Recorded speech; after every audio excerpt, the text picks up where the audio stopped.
take. I am a hypocrite about doing things first take. I just wanted to respect Sengcan by reading him with full continuity. That makes me a hypocrite for trying to appear perfect when I'm not. So, forgive me. We're going to read this one more time. And if I screw it up again, I'm just going to roll with it, which is my regular practice. Why did I change up my practice? Just to read a new Zen master, or you know what I'm talking about. Stuff to think about. Here we go. Song of Trusting the Heart by Sengcan, the Third Patriarch of Zen.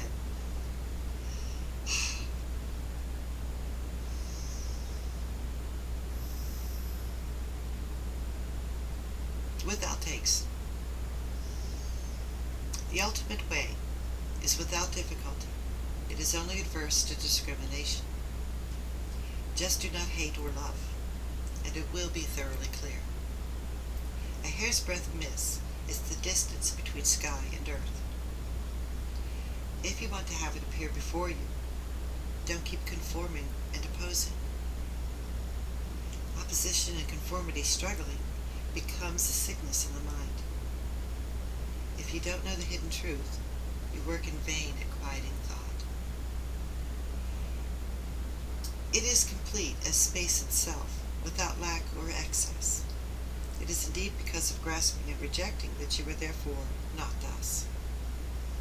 Do not pursue existing objects. Do not dwell in forbearance of voidness. In a uniformly equanimous heart, these quietly disappear of themselves.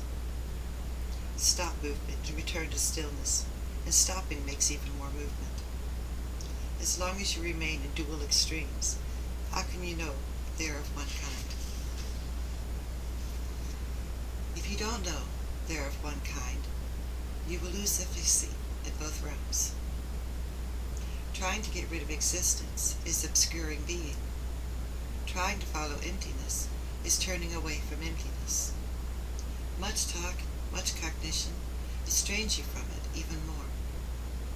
Stop talking and cognating, and you penetrate everywhere. Return to the root, and you get the essence. Follow perceptions, and you lose the source.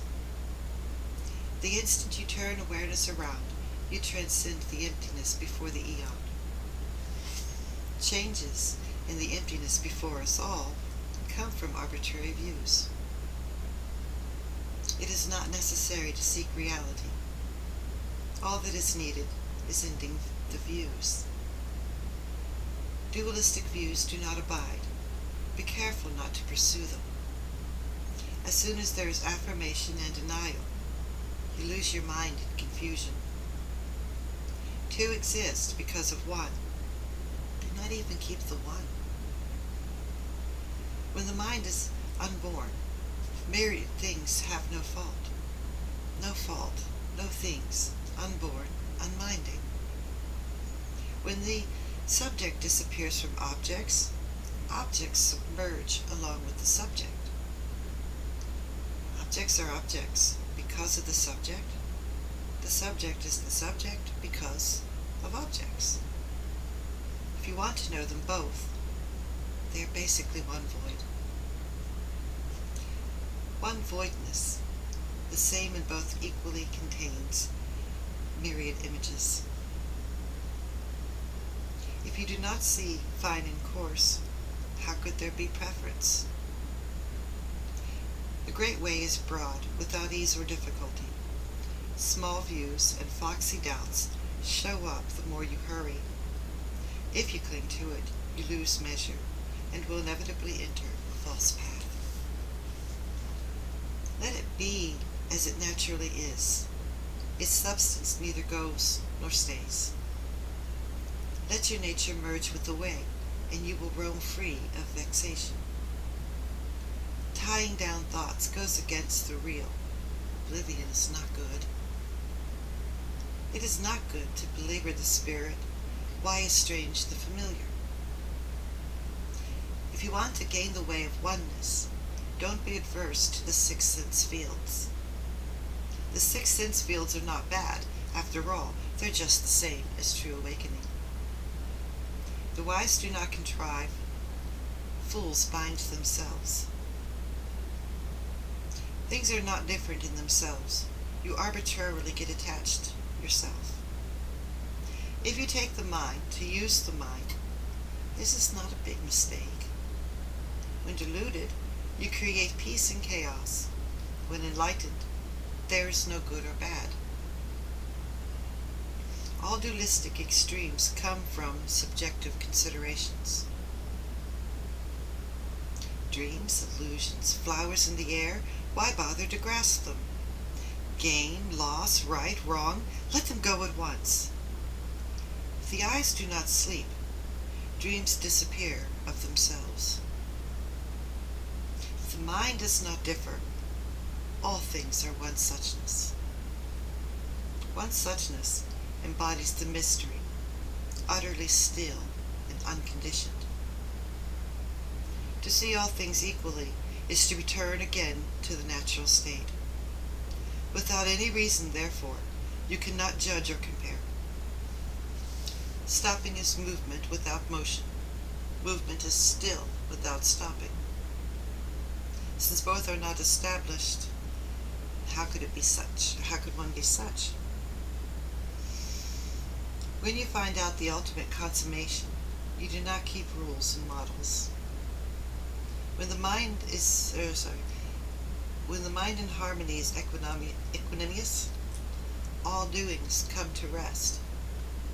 When doubts are thoroughly cleared, true belief is directly in tune. Nothing at all stays. There's nothing to fix in mind.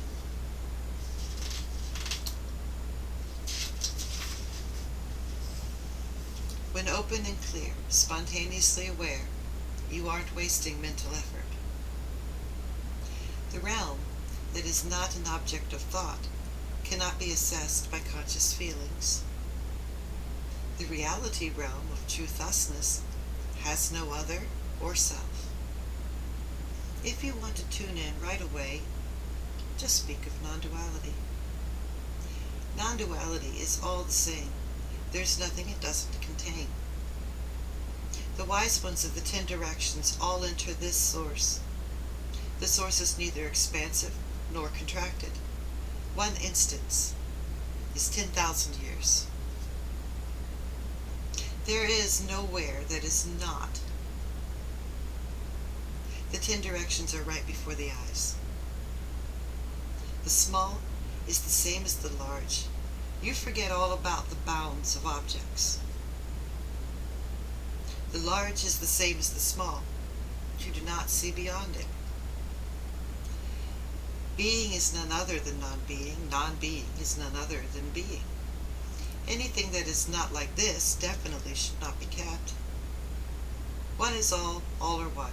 If you can just be like this, what ruminations will not end?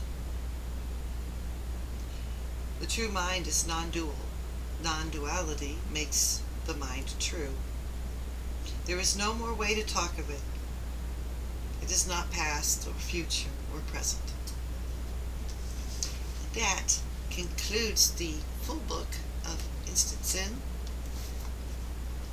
And what did I say? Hungbo? Yeah, we might go ahead and give Hungbo a try. Don't know yet. I'll be right back going to read a fiction story.